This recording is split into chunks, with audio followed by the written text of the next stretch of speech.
여호수아 9장 구약성경 332쪽이 되겠습니다. 여호수아 9장 1절에서 15절까지 말씀인데요. 15절 한 구절만 같이 읽어보죠. 1절에서 15절 전체를 중에 15절 한 구절을 읽겠습니다. 시작.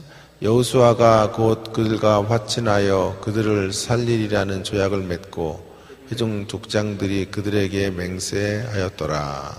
아멘. 이 기독교 신앙이라고 하는 것은 기본적으로는 윤리적입니다. 그러나 윤리적인 잣대로만은 평가될 수 없다, 이렇게 말씀드릴 수 있겠습니다. 기독교 신앙이 기본적으로 윤리적이라고 하는 것은 그 윤리라는 열매를 통해서 우리를 입증할 수밖에 없기 때문에 열매로 알지니, 성경이 늘 이렇게 열매를 강조하는 것을 통해서 우리가 안에 있는 신앙, 또 우리의 내면에 있는 변화들을 윤리로 표현할 수밖에 없기 때문에 기독교는 윤리적이다, 이렇게 말하는 것입니다. 그러나 그런 윤리적인 어떤 잣대로만 가지고는 누구도 어떤 사람을 평가할 수는 없다라고 동시에 말해야 되는 것입니다. 윤리적 잣대 그 이상의 것으로 하나님 우리를 바라보고 평가하고 계시다. 왜 이런 말씀을 드리냐 하면요, 오늘 본문이 바로 그런 내용들을 담고 있기 때문입니다. 오늘 본문은 속임수로 또 거짓말을 사용해서 하나님 백성의 자리로 들어오는 기브온 족속의 이야기를 다루고 있습니다. 여러분 아시는 것처럼 이스라엘 백성들이 가나안을 이제 정복하고 여리고성을 제일 먼저 함락시켰죠. 그리고 바로 아이성 전투에서 실패했지만 다시 심기일전에서 그들은 큰 승리를 얻게 되었습니다. 그 다음에 이제 일어나는 이야기가 기브온 사람들의 이야기라고 할 수 있겠습니다. 이렇게 이스라엘 백성들이 아이성까지 이기고 나니까 어떤 일이 벌어졌냐 하면 1절과 2절에 보시면 이루에 그러니까 아이성을 이제 점령한 후에 가나안의 대적들이 연합군을 형성합니다. 연합군을 형성해서 헷사람과 아모리 사람과 가나안 사람과 브리스 사람과 히위 사람과 여부수 사람의 모든 왕들이 이 일을 듣고 이스라엘 백성들의 이제 승리의 이야기들을 듣고 모여서 일심으로 여호수아와 이스라엘에게 맞서서 싸우려고 그렇게 이제 강력한 힘을 규합하게 된 것입니다. 그들이 악의 세력으로 똘똘 뭉치게 된 것이죠. 우리의 대적은 이렇게 강하다라는 것을 알게 됩니다. 그런데 그 강함은 매우 상대적인 강함이에요. 우리가 어떤 모습으로 서 있느냐에 따라서 달라질 수 있죠. 우리의 내면이 하나님과 하나가 되어 있으면 대적은 매우 싸워볼 만한 대상이 되지만 우리가 내적으로 무너지면 대적은 정말 강한 세력이 될 수밖에 없는 것이죠. 강권은 누누이 강조하지만 대적이 어떤 힘을 가졌느냐보다 우리가 하나님과 어떤 관계를 형성하느냐 하는데 강권이 있을 것입니다. 그런데요, 이렇게 연합군으로 나오는 사람들이 있는가 하면 3절부터 보면 전혀 다른 방식으로 이스라엘을 향해 접근해오는 그런 사람들이 있었는데요, 그 세력이 바로 기브온 족속이었다라고 하는 것입니다.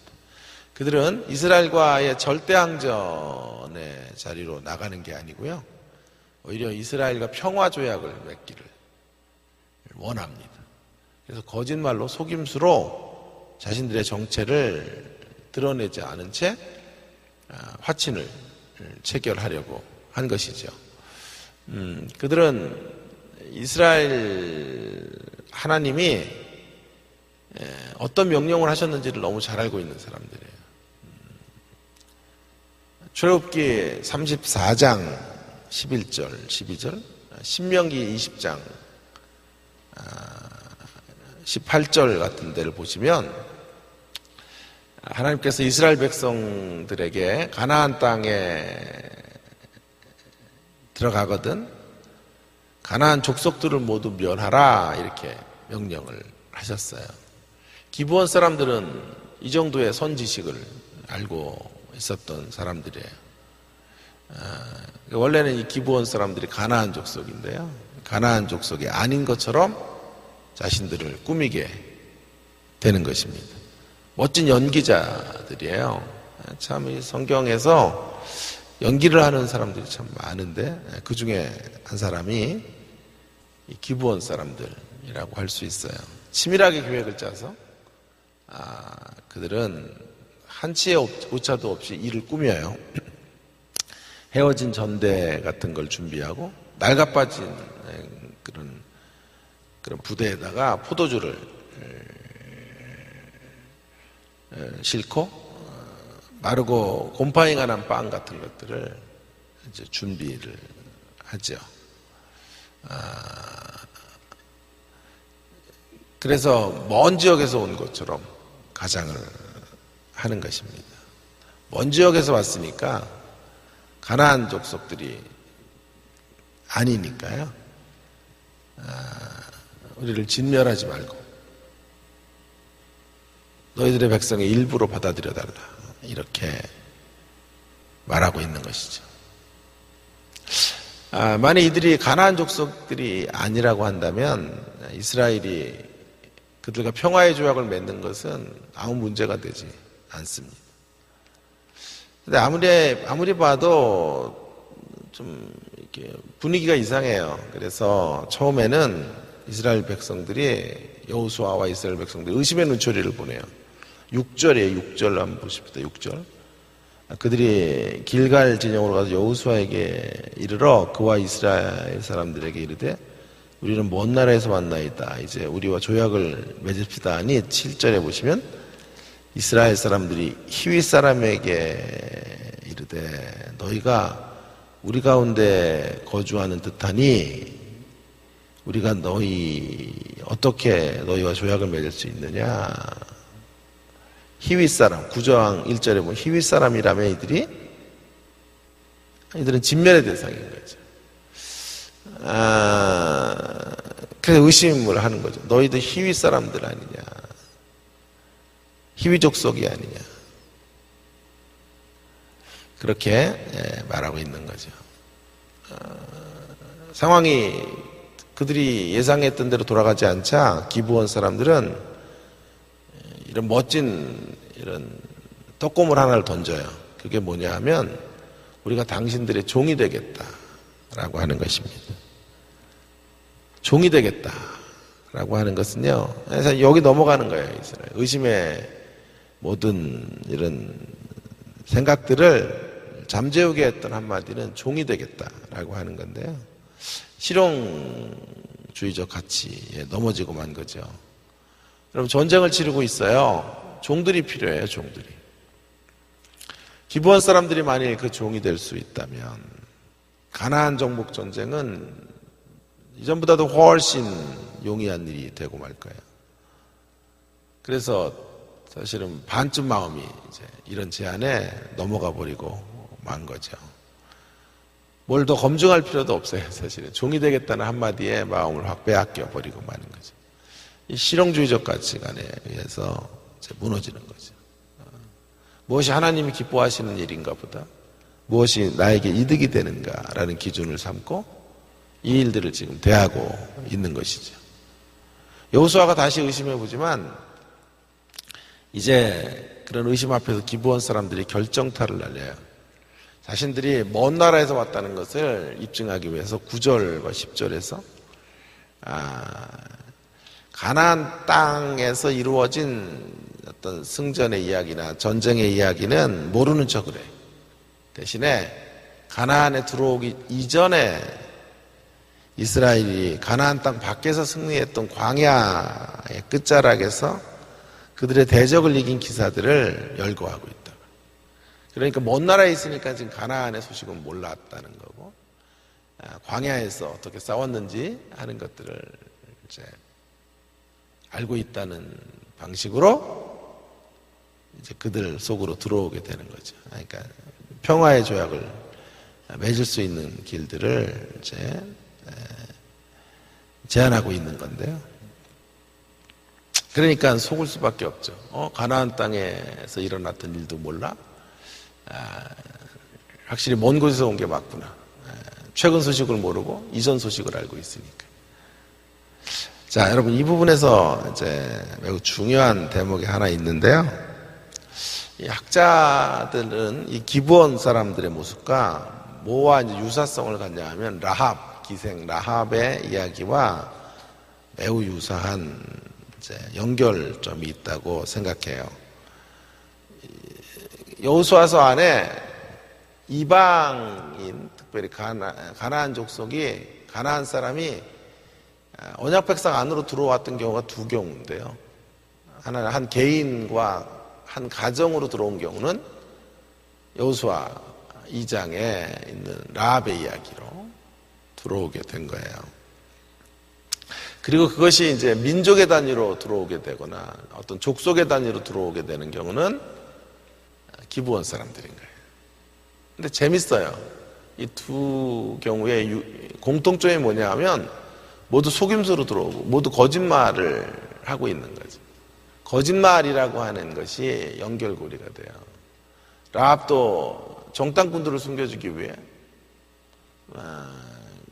그들을 찾으러 온 사람들에게 거짓말을 해서 그 거짓말을 통해 언약 백성 안으로 들어오고, 기브온 사람들도 지금 거짓말을 하는 것이죠. 그 거짓말을 통해서 오늘 15절에 있는 것처럼 드디어 화친의 조약이 맺어지는 이런 거사를 성취하게 된 것이죠. 참 재미나는 대목인데요. 그러니까 이 기브온 사람들의 이야기의 복선이요 깔려 있는데 그 복선이 바로 라합이 오버랩되고 있는 거죠.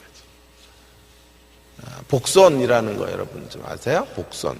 영화가 시작되는데 갑자기 소풍을 갔는데, 소풍 가는 가족의 모습인데 죽었게 놀다가 어디선가 까마귀 한 마리가 날라와요. 복선이죠.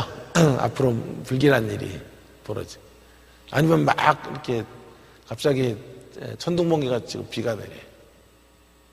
단순히 그냥 비가 아니라 앞으로 천둥번개와 같은 일들이 펼쳐질 것을 관객들에게 암시시키고 있는 거 아니에요? 뭘 예상할까요, 관객들은? 불길한 일이, 또 불행한 사건이 벌어지겠구나라고 하는 것이죠. 마치 그런 지금 모습이 오늘 본문에 복선으로 깔려 있는 거죠. 자, 9장 9절부터 10절을 한번 제가 읽어볼게요. 9장 9절에서 10절. 그래서 다시 한번. 그들이 여호수아에게 대답하되 종들은 당신의 하나님 여호와의 이름으로 말미암아 심히 먼 나라에서 왔사오니 이는 우리가 그의 소문과 그가 애굽에서 행하신 모든 일을 들으며 10절에 하나님이 하신 일들을 들었고 10절에 또 그가 요단 동쪽에 있는 아모리 사람의 두 왕 곧 헤스본 왕 시혼과 아스다돗에 있는 바산 왕 옥에게 행하신 모든 일을 들었음이니이다. 이렇게 말을 한다고요. 근데 이 똑같은 유사한 구절이 2장으로 가보시면요. 2장 9절과 10절에 유사한 내용이 나와요. 2장 9절과 10절에. 특별히 10절에 보시면 9절부터 읽어볼게요. 말하되 여호와께서 이 땅을 너희에게 주신 줄을 내가 아노라. 우리가 너희를 심히 두려워하고 이 땅 주민들이 다 너희 앞에서 간담이 농나니 10절이 중요한데 이는 너희가 애굽에서 나올 때 여호와께서 너희 앞에서 홍해 물을 마르게 하신 일과 그 다음이 이제 유사하죠. 너희 요단 저쪽에 있는 아모리 사람의 두 왕 시온과 옥에게 행한 일 곧 그들을 진멸시킨 일을 우리가 들었음이니라. 그러니까 이들의 이야기가, 기브온 사람들의 이야기가 뭐를 공명시키냐 하면 전에 라합의 이야기를 이제 그대로 말고 들어오는 거죠. 라합의 이야기가 여기 안에 오버랩되어서 이제 복선으로 깔리는 거죠. 이 이야기 속에서 우리는 예상을 해야 돼요.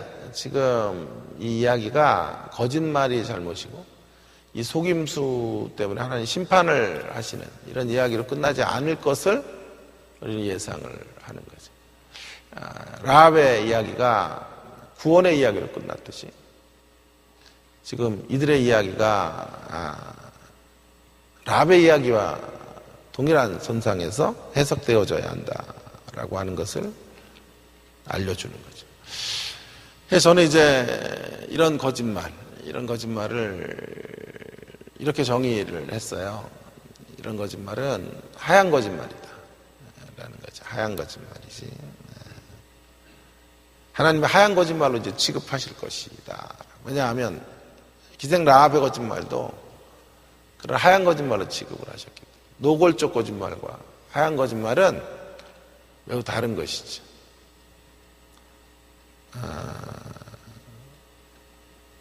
이스라엘을 무너뜨리기 위한 거짓말이 아니고 불가피한 거짓말. 질문이 많이 생길 거예요. 그런 거짓말도 가능한 거냐? 그런 거짓말도 하지 말아야 되는 게 아닙니까? 예, 그런 건 맞아요. 거짓말하지 말아야 되는 게 맞는데 오늘 성경의 관심이 거기에 있지 않다는데 우리가 주목을 해야 돼요. 그래서 오늘 말씀의 제목이 하나님 바라보시는 게 무엇인가, 하나님 찾으시는 게 무언가 하는 것들을 이제 좀 보려고 하는 거죠. 두 번째, 기브온 사람들의 속임수보다 더 중요한 것을 하나님이 눈여겨보시고 있는 것을 우리가 확인하면 좋겠습니다.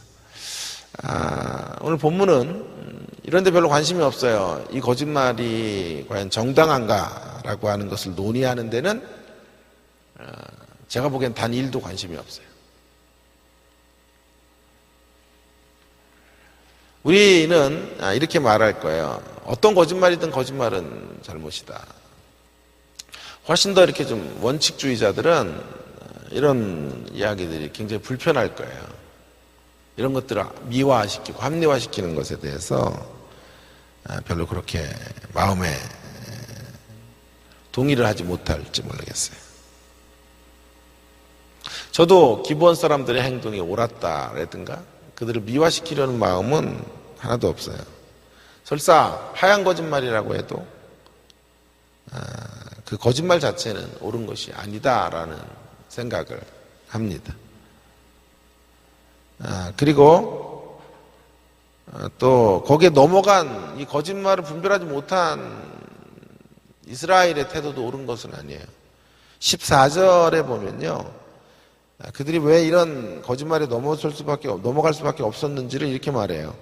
우리가 그들의 양식을 취하고는 어떻게 할지를 여호와께 묻지 아니했다. 여호와께 묻지 않았다. 물었어야 되는데 기도하지 않았다는 거죠. 분별할 수 있도록 기도하지 않았던 거죠. 여호수아도 계속 실수해요. 계속 실패하고 좌충우돌하면서 앞으로 진전해 가고 있는 것을 보게 됩니다. 전에 아이성 전투에서도 이 분별력을 잃어서 실패했었는데 또 그런 실패를 재현하고 있는 모습들. 이 명백히 이스라엘의 아킬레스건이고 치명적인 약점이다라고 말할 수 있겠어요. 명백한 잘못이에요. 거짓말로 들어오는 사람도 잘못이고 그것들을 분별하지 못해서 화친을 체결하는 사람들도 잘못이에요. 그럼에도 불구하고 기브온 사람들의 이 속임수와 거짓말에는 복선이 깔려있다. 부정적으로 성경이 이런 이야기들을 끌고 가지 않아요. 마치 라합의 이야기가 부정적으로 우리 가운데 다가오지 않듯 라합의 이야기의 연장선상에서 어떤 지파나 족속의 단위로 하나님의 백성 안으로 들어오는 이야기로 쓰고 있는 거지. 성경이 지금 제일 중요하게 여기는 거, 우리 그걸 붙잡으려고 그래요. 그게 뭘까요? 그것이 바로 기브온 사람들의 동기예요. 동기. 라합의 동기와 기브온 사람들의 내적인 동기가 이 저자의 이 글쓰기를 통해 오버랩이 되고 있는 거죠.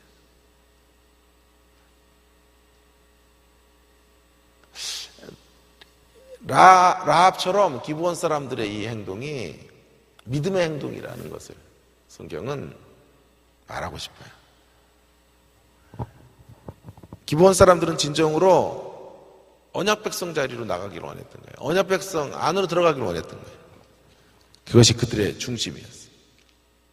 하나님을 믿는 주의 언약의 백성의 축복권 안으로 들어가기를 원했던 거예요. 하나님이 귀하게 생각하시는 건 바로 이 대목인 것 같아요. 그래서 이 점을 높이 평가하세요. 그들이 가지고 있는 윤리적인 결함이 아닌 내적인 중심이 어디 있는가 하는 것을 소중히 여기셔요. 그래서 놀라운 반전이 있어요. 복선만 있는 게 아니라 반전의 드라마가 펼쳐지는데요. 여러분 보세요. 그들이 어디로 가냐? 9장 20절로 가보시면 20절로 한번 보겠습니다. 우리가 그들에게 맹세한 맹약으로 말미암아 진노가 우리에게 임할까 하노니 이렇게 행하여 그들을 살리랴. 이제 언약을 체결한 후에는 거짓말인 게 드러나도 그들을 함부로 처리하면 안 되죠. 자, 20절에 보면 우리가 그들에게 맹세한 맹약으로 말미암아 진노가 우리에게 임할까 하노라 이렇게 행하여 그들이 살리라고 21절에 무리에게 이르되 그들을 살리라 하니 족장들이 그들에게 이른 대로 그들이 온 회중을 위하여 나무를 패며 물을 기르는 자가 되었다. 그들이 이제 어디로 가냐 하면 나무를 패고 물을 기르는 자리로 나아가게 되었다. 이게 굉장히 중요한 구절이에요. 23절에도 보면 그러므로 너희가 저주를 받나니 너희가 대를 이어 종이 되어 다 여호와의 집을 위하여 나무를 패며 물을 기르는 자가 되리라 하니. 일단 거짓말을 한 것에 대해서 굉장히 심각하게 다루면서도 저주라는 이야기가 나오지만 놀라운 반전은 저주를 하지만 그러나 이 언약은 유효하다. 너희와 맺은 이 약속은 효력이 있는 것이다 라고 말하면서 이게 중요한 구절이 나와요. 하나님의 집을 위하여 나무를 패며 물을 기르는 자가 되리라. 하나님의 집을 위하여. 하나님의 집을 위해서, 하나님의 집이라고 말할 때 성소에 후에 성전이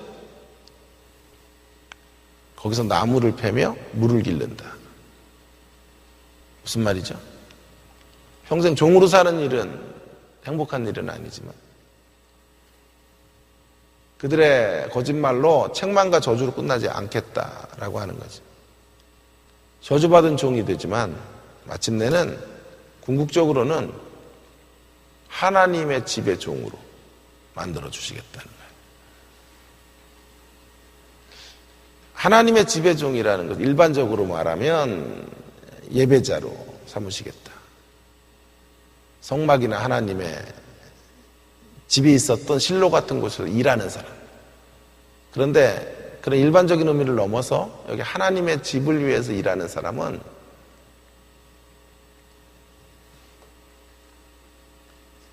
그 이상의 의미를 갖고 있어요. 레위인으로 편입시키겠다 라는 말이에요. 기브온 사람들이 궁극적으로 성전에서 봉사를 하는 성전 봉사자들인 레위인의 그룹 안으로 들어오게 될 것을 말씀하고 있는 거죠. 참 놀라운 반전이에요. 제가 목소리를 크게 하지 않았기 때문에 반전인지 지금 잘 못 느끼시지만 제 안에는 되게 흥분하고 있는 건데요. 자, 놀라운 반전이 지금 여기 펼쳐지게 된 거죠. 그들이 거짓말을 해서 종이 되지만 거기서 끝이 아니에요. 하나님은 그들을 궁극적으로 하나님의 집을 섬기는 레위인의 자리에로 그들을 편입시켜 주실 것이다. 평생 하나님을 예배하는 가장 중요한 위치에 있는 사람들이 되도록 만들어 주실 거예요. 이유가 뭘까요? 그들의 거짓말은 잘못이지만 제가 중요하게 여기는 포인트는 하얀 거짓말이기 때문에 그래요. 하얀 거짓말을 했다는 말은 이런 거짓말이 잘못이 아니라는 뜻이 아니라 거짓말이 노골적인 건 아니라는 말이에요. 노골적인 거짓말은 하나님 받으시지 않죠. 노골적인 거짓말을 한 자들에게는 하나님은 영원한 심판으로 가시겠죠. 그러나 하얀 거짓말은요, 그 하얀 거짓말보다 더 중요한 의도가 있고 목적이 있는 거짓말이라고 할 수 있어요. 연애 때 그런 걸 자주 물어보더라고요, 와이프가. 최진실이 이뻐, 내가 이뻐. 자기도 답을 알 텐데 그런 거를 물어봐. 그래서 생각도 안 하고 최진실 그랬다가 우리 헤어져 그래가지고 쪽날 뻔했던 경험이. 제 와이프 이미연이 그렇게 이쁘대요. 자기가 볼 때는 최고의 미인이 아니냐는. 이미연이 이뻐, 또 내가 이뻐. 결혼 초창기 때 그래가지고 눈치를 봤더니 그냥 얘기해도 된다 그래가지고 당연히 이미연이지 그걸 뭘 물어 그래가지고 삐져가지고 또 밥도 안 차려주고. 여자들은 왜 그런지 몰라요. 다 자기들이 답을 알 텐데 그걸 물어봐서. 그때 내가 이제 못 배운 게 이제 하얀 거짓말을 배워. 너무 정직한 거예요. 하나님 앞에서. 그냥 진실만을 말하라. 이런 거에 이렇게 딱 붙들려 있어가지고. 하얀 거짓말을 좀 했으면 제가 좀 살아남았을 텐데. 그 하얀 거짓말을 제가 하지 못해서 가정의 분위기가 아주 삭막했던 그런 적이 있었어요. 재미도 없어요. 얘기가. 자, 이게 하얀 거짓말이에요. 그런 의미에서. 그런 거짓말이 나쁜 거죠. 그러나 하얀 거짓말이라는 말은 더 큰 동기를 갖고 중심은 다른 곳에 있는 거짓말이라는 거죠. 하나님 귀하게 보시는 것. 하얀 거짓말이 윤리적으로 죄냐 아니냐보다 더 소중하게 여기는 것은요, 그들의 간절한 열망이 어디 있느냐는 거예요. 그들의 간절한 열망은 하나님의 백성으로 살기를 소망하는 데 있는 거죠. 그들은 이방인의 이 저주받은 운명의 자리를 박차고 일어나서 어쨌든 하나님의 언약 백성 안에 들어가기를 라합처럼 간절히 원했다. 어떤 대가를 지불하고라도. 설사 거짓말을 통해서라도 만약 그 일만 이루어질 수 있다면 하나님 백성 안으로 들어갈 수 있는 이 축복을 받아 누릴 수만 있다면 그 방법을 쓰겠다라고 하는 것이죠. 다시 한번 강조합니다. 결코 그들의 이런 거짓말이 옳아서가 아니라 그들의 행실이 의롭기 때문이 아니라 우리 하나님이 참으로 소중하게 여기시는 것은 겉으로 나타나는 행실을 넘어서는 그들의 중심이고 그들의 마음이고 그들의 열망이 어디 있는가 하는 것을 소중하게 여기시는 거예요. 저는 이런 말을 되게 좋아해요. 일을 하는 사람들이 접시를 깬다라는 말을 되게 좋아하는 말 중에 하나인데요. 일을 하려고 한다는 것은 마음으로 뭔가를 간절히 원하고 열망하는 거거든요. 교회 안에 누가 접시 깨요? 일하는 사람들이 깨는 거예요. 그럼 일을 하자 그러면 안 하면 아무 접시도 안 깨겠죠. 접시 깨지 않기 위해서 일을 안 하는 게 더 악한 거고, 접시를 깨더라도 불협화음이 때로 생기더라도 일을 할 수 있습니다. 그 달려가는 그 중심이 하나님 앞으로 선한 거죠.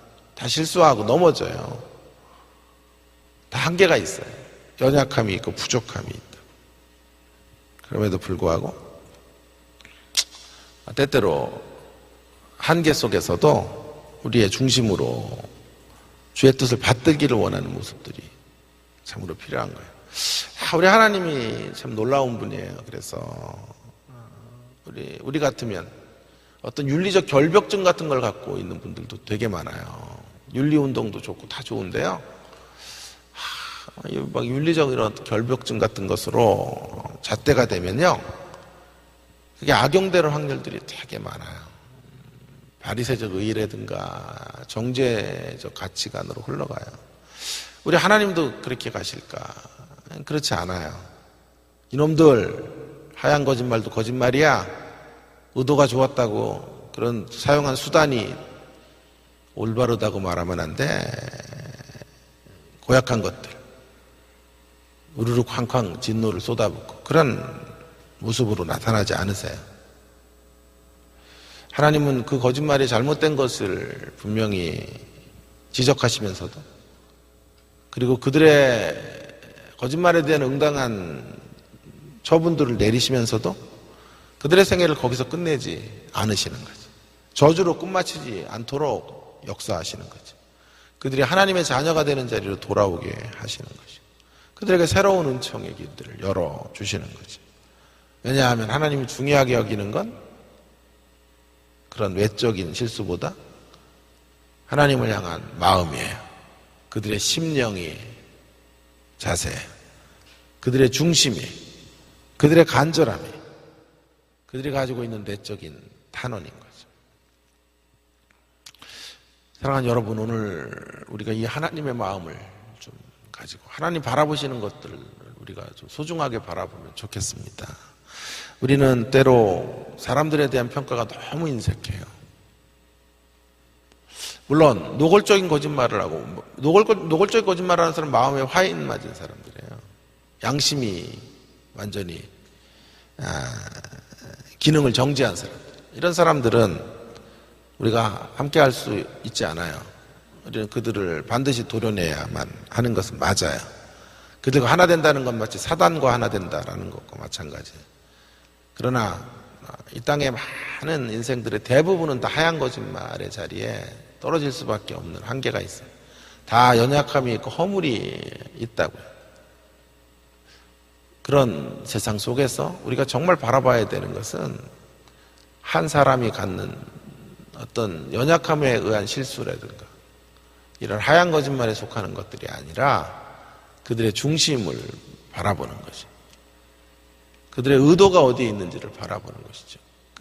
주변 사람들이 갖는 실수에도 불구하고 그들이 가지고 있는 속마음이 무언가라고 하는 것들을 점검해야 돼요.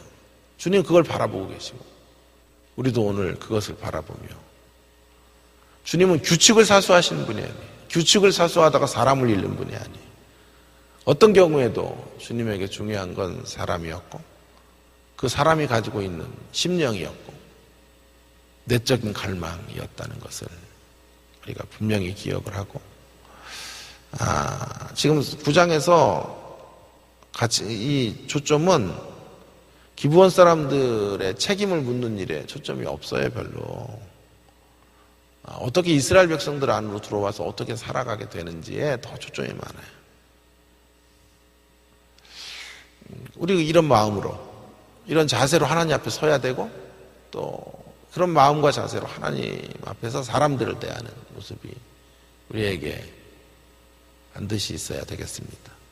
이런 말 제가 좋아하는 말이에요. 뽑으려고 하니 모두 잡초였으나 품으려고 하니 모두 꽃이었다. 뽑으려고 하면 다 잡초예요. 뽑아야지. 그렇게 해서 뽑으려고 하면 다 잡초예요. 품으려고 하니까 품어야지라고 사람을 대하면요, 모두 다 꽃이에요. 모두 다 아름답고 귀하고 소중한 한 자락, 나를 깨우는 대목들을 다 가지고 있는 사람입니다. 주님은 뽑으려고, 주님이 만약 우리 인생들을 바라보고 뽑으려고 했으면 모두 이 잡초들 다 뽑아서 불에 태우면 끝나는 거예요. 그러나 주님은 뽑으려고 하시는 게 아니라 품으려고 하시니까 저희 모두를 꽃으로 대접해 주신 거예요. 기브온 사람들을 뽑으려고 했으면 잡초로 그들을 심판으로 넘기면 되는 거지만, 품으려고 하시니까 그들 안에 있는 소중한 대목들을 하나님 붙잡으셔서 궁극적으로 그 하얀 거짓말을 하고 있는 그들을 레위인의 자리에로 편입시키는 놀라운 일들을 하나님께서 이루어 주신 거죠. 오늘 우리를 이렇게 대접해 주셔서 우리가 꽃이 된 것에 대해 감격하시고 목매임이 있기를 바라고요. 또 그런 목매임으로 우리도 다른 이들을 뽑으려고 하지 말고 품으려고 하며 그들을 모두 꽃으로 대접하는 저와 여러분의 새로운 사람을 바라보는 인식들, 시선들이 회복되는 귀한 이 아침이 되기를 간절히 바랍니다. 그런 예들을 거기 제가 열거했는데요. 시간이 좀 없어서 한 몇 가지만 해볼게요. 야곱의 장자권 같은 것들 오늘날로 적용해 보면요. 야곱이 얼마나 못된 사람이에요. 형을 속여요. 장자권을 빼앗으려고 좋지 않은 방법을 사용하는 거잖아요. 그런데 하나님이 강조하는 건 장자권을 뺏은 야곱보다 장자권을 사모하는 야곱이에요. 할렐루야. 장자권을 뺏는 야곱, 장자권을 속여서 쟁취하는 야곱이 아닌 장자권을 사모한다. 신약으로 말하면 이런 거, 예수님 없이 좀 못 삽니다. 근데 윤리적으로는 참 부족하고 성도로서의 어떤 반듯함은 부족하지만 중심이 예수님에 가 있어요. 하나님 그런 사람을 붙잡으셔서 위대한 언약의 족장으로 삼으시는 하나님, 우리 하나님 바라보시는 것. 불의한 청지기의 비유 한번 제가 했는데요. 주인 돈 막 호랑방탕해가지고 해고 당할 즈음에 그가 이제 소작인들 불러서 빚을 탕감시켜 주잖아요. 그 중심으로 변화되어지고 그 문제를 통해서 주인을 명예롭게 다시 만들어드려서 주인이 악덕 고리대금업자 같은 사람이 아니다라는 것을 이제 만들어주기 위한 그런 중심으로 달려가는 이 불의한 청지기는 결국 불의한 청지기가 아니라 지혜로운 청지기가 되는 거예요. 하나님이 바라보시는 것, 그의 호랑방탕함이 아닌 그런 자리에서 다시 중심을 어디에 두느냐 있는 거죠. 히브리 11장의 믿음의 영웅들 모두가 그런 사람들이에요. 모두 하얀 거짓말에 속하는 허물과 죄가 있었던 사람들. 영웅이라고 하기에는 너무나 초라한 인생들이에요. 그들의 삶이 펼쳐지는 자리들을 다 들여다보면 다 약점과 아픔과 한계가 있었던 사람들. 그럼에도 불구하고 11장에는 그들은 믿음의 영웅의 전당에 이름을 기록하고 있는 거죠. 결국 신앙의 승리는 온전함의 승리가 아니에요. 온전한 윤리적 온전함이나 반듯함의 승리가 아니라 절박함의 승리가 아닌가 싶어요. 신앙의 승리는 절박함의 승리. 하나님을 누가 절박하게 붙잡는가? 누가 더 간절해지는가? 누가 더 처절해지는가 하는 것이죠. 그래서 어떤 결론입니다. 어떤 신학자는 이 여호수아 안에 제일 중요한 어떤 신학 중에 하나가 뭐냐 하면 예외 신학이에요. 예외 신학. 예외. 이런 말 있잖아요. 예외 없는 규칙은 없다. 뭐 이런 뜻이 예외 신학. 하나님이 천명하신 것은 가나안의 모든 족속을 진멸하는 건데 보세요. 진멸이 되나요? 아니죠. 라합 같은 예외가 있죠. 라합의 가족들도 들어왔죠. 그리고 그것이 확장된 이 족속이 한 족속이 들어오고 하나님 허용하시는 거예요. 겉으로 보면 가나안을 진멸해 그리고 땅땅땅 지휘봉 때리고 변기할 수 없는 어떤 하나님의 원칙으로 선포되는 것으로 끝인 것 같지만요, 하나님의 속마음은요 예외를 두시는 거예요. 그 가운데서도 간절히 하나님의 백성 안으로 들어오기를 원하는 그 열망이 있다면 받아주시는, 오늘 이것이 우리에게 큰 희망이 아니에요? 저와 여러분의 인생의 탈출구가 여기 있는 것이 아닌가 싶습니다. 우리가 다시 일어날 수 있는 근거가 이것이 아닌가 싶습니다. 우리가 그 어떤 만신창이가 된 자리, 그 어떤 죄악의 자리, 그 어떤 허물과 연약함의 자리에 있다고 해도 하나님 우리를 중심으로 바라보시고 계시다는 그 사실이 얼마나 큰 용기가 되는지 몰라요.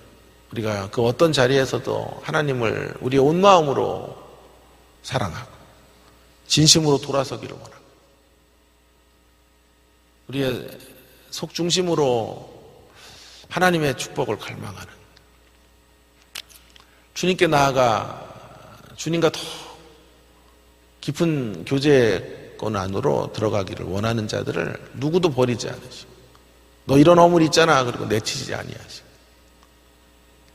우리의 허물에도 불구하고 우리의 연약을 오히려 끌어안으시며 우리의 중심 때문에 우리를 새로운 반전의 드라마의 주인공이 되게 하시는 주님, 그 주님이 계시기에 어떠한 자리에서도 우리는 절망하지 않습니다. 어떠한 자리에서도 우리는 다시 도전할 수 있습니다. 어떠한 자리에서도 주님을 찾으면 돼요. 주님 살려주세요. 주님 제가 죽게 된 것을 돌아봐 주십시오. 아마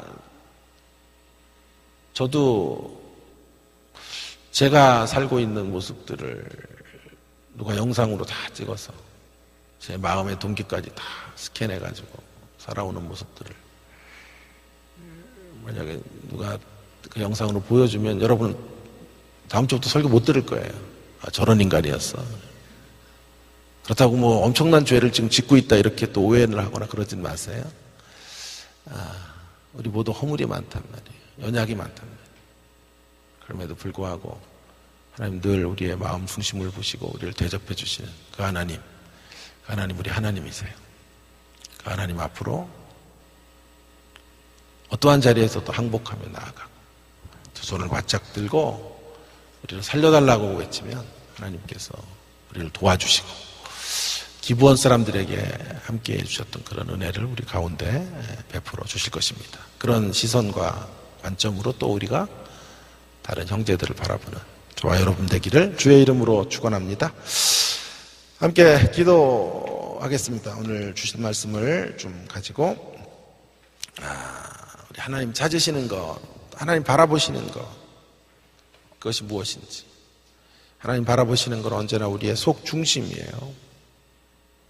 우리의 겉으로 드러나는 하얀 거짓말이 아닌 노골적으로 화인 맞은 양심의 거짓말, 이런 거는 하나님 앞에도 통하지 않아요. 그러나 때로 살다가 실수하고 때로 살다가 무너지고 넘어지는 그런 자리들은 하나님이 바라보시는 소중한 자리가 아니에요. 그런 자리보다 하나님 더 중요하게 여기시는 모습은 우리 안에 있는 속마음이죠. 우리의 진정성이죠. 우리가 정말 기브원 사람들과 같이 하나님의 은혜의 자리를 사모하는가, 야곱과 같이 우리가 장자권을 소중히 여기는가 하는 문제가 매우 중요한 문제가 될 것입니다. 다시 한번 우리가 좀 기억해야 될 것은 이 하나님을 붙잡고 우리가 이 땅을 살아가야 한다, 중심으로 나오면 된다라는 메시지. 또 하나는 뽑으려고 하면 다 잡초예요. 품으려고 하면 다 꽃이. 주님의 마음으로 우리도 품으려고 하고, 아내도 품고 남편도 품고 자녀들도 품어야 돼요. 또 주변 사람들도 품고,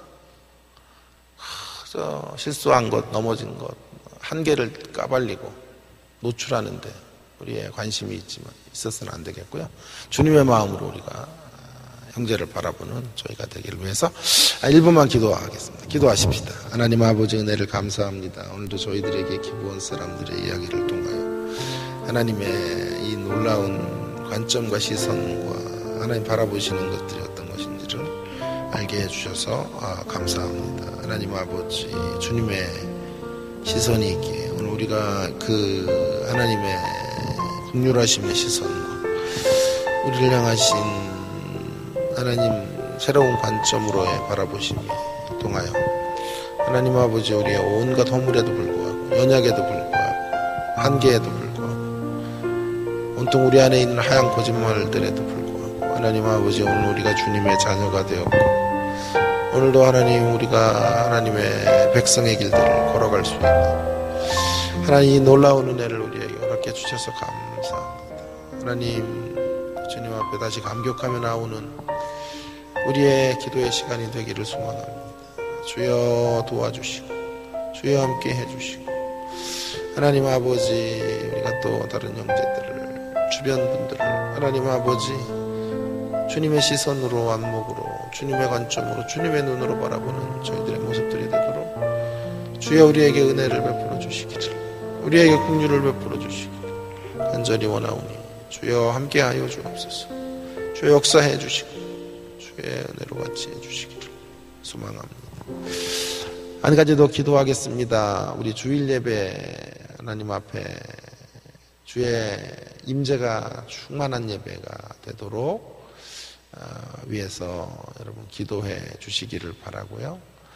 또 우리와 함께 신앙생활하기 위해서 이렇게 귀한 분들이 오셨는데 하나님 아버지 우리가 열린 마음으로 그분들을 잘 대접하고 받아들이고 하나가 되고자 하는 그런 사랑의 마음들을 우리에게 주시기를 위해서 함께 기도하면 좋겠습니다. 그리고 그분들이 잘 이곳에서 정착해서 우리 다 부족하죠. 다 허물이 많죠.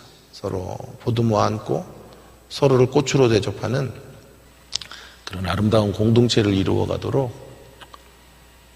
하나님께서 함께 해달라고. 그래서 우리 교회가 주님 기뻐하시는 예배 공동체, 하나님 원하시는 그런 신앙의 모습으로 서는 신앙 공동체로 날마다 새로워져 가기를 위해서 기도해 주시기를 바랍니다. 우리 가운데 영육으로 지쳐 있고 또 시험 가운데 있고 또 약함 가운데 있는 분들을 위해서 기도해 주시기를 바라고요. 특별히 육신이 약하셔서 병원에 계시는 여러 우리 성도님들과 성도님들의 가족들이 있습니다.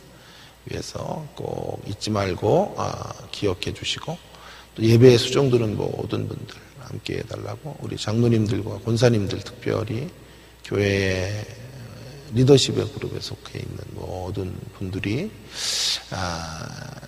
하나님 이분들의 사역을 통해서 하나님의 아름다운 뜻이 이루어지도록 역사해달라고. 접시를 깨더라도 그렇게 하나님의 나라의 일들을 위해서 헌신하고 수고하시는 분들이 되도록 위해서 함께 기도해 주시기를 바랍니다. 기도하겠습니다. 하나님 아버지 은혜를 감사합니다. 주께서 저희들에게 귀한 주님의 십자가 교회를 허락해 주셔서 감사합니다. 하나님 아버지 여기까지 이끌어 주신 하나님, 하나님의 은혜 가운데 우리 교회가 하나님 아버지 든든하게 세워지게 하시고 아버지 하나님 우리와 함께 신앙생활하기 위해 귀한 분들이 하나님 오셨는데 하나님 아버지 단단하게 하나가 되기까지 여러 가지 어려운 길들이 있습니다. 하나님 아버지 도와주시고 우리의 마음들을 하나로 모두어 주시고 어찌하든지 하나님의 나라만 생각하고 하나님의 영광 드러나는 일에만 우리가 전력하고 하나님 아버지 서로 사랑하고 희생하고 서로 먼저 용서하고 하나님 아버지 서로를 긍휼히 여기고 불쌍히 여기며 존중히 여기는 주님 그런 마음들을 우리에게 주셔서 아버지 하나님의 뜻을 온전하게 성취해가는 저희 교회가 되도록 함께 해주시기를 간절히 원합니다. 주일에 있을 모든 예배 가운데 함께 해주시고 말씀의 전달자이신 귀한 소목사님의 말씀이 우리의 심령에 하나님 아버지 깊숙한 곳을 건드리며 하나님의 은혜의 자리로 우리를 초청하는 하나님 소중한 말씀이 되게 해주시고 하나님 아버지 우리 안에 연약한 지체들 심령으로 하나님 앞에 병들어 있는 사람도 있고 시험에 빠진 이도 있습니다.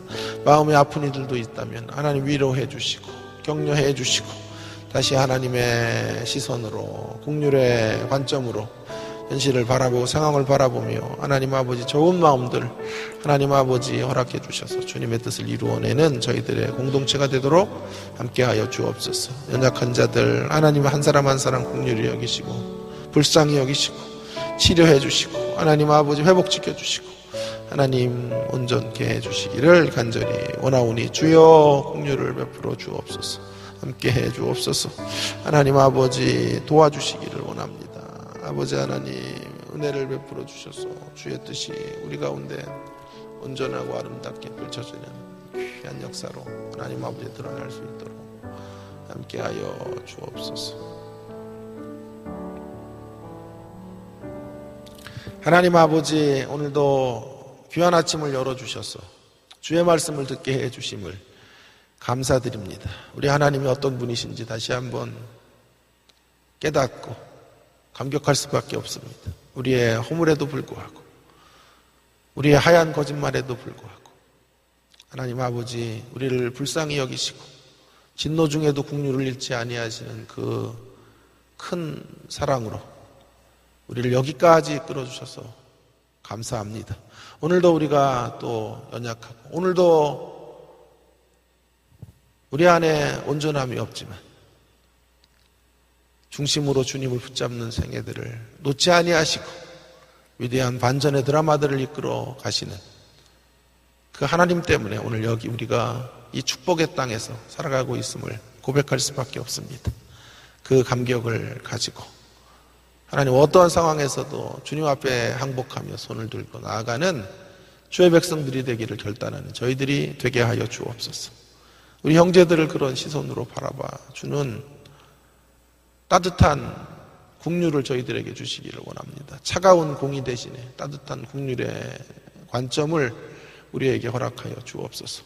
뽑으려고 하니 모두 잡초였으나 품으려고 하니 모두 꽃이었다는 하나님, 이런 귀한 가치들을 붙잡고 모든 인생들을 꽃으로 대접하고 품으려고 노력하는 저희들의 공동체의 모습이 되게 하여 주옵소서.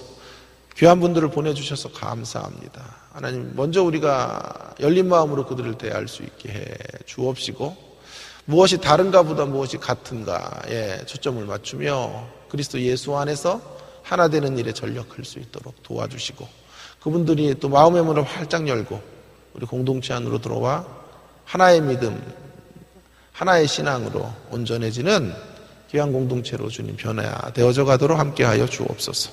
주일 예배를 붙잡아 주시고 말씀의 전달자이신 귀한 목사님의 설교를 통해 우리가 새로워지게 하시고 찬양대 또 여러 봉사자들과 기도로 수고하시는 분들 이 모든 분들의 수고가 헛되지 않도록 도와주셔서 아름다운 예배 올려드리는 복된 시간이 되도록 함께하여 주옵소서. 우리 가운데 영육간에 연약한 자들이 있습니다. 시험에 빠진 자들이 있다면 주님 그 시험의 올무에서 건져주시고 마음을 새롭게 하여 주시고 육신의 질병 가운데 있는 분들은 하나님 아버지 강건함을 체험하실 수 있도록 치유와 회복이 일어나도록 함께하여 주셔서 하나님의 살아계심을 다시 한번 그 병상의 자리, 아픔의 자리에서 경험할 수 있도록 은혜 베풀어 주옵소서. 개인 기도로 나아갑니다. 함께 해주시고 하나님 아버지 풍성한 교제의 강가로 나아가는 저희들 모두가 되게 해 주옵소서. 예수님 이름으로 기도합니다. 아멘. 각자 기도하도록 하겠습니다.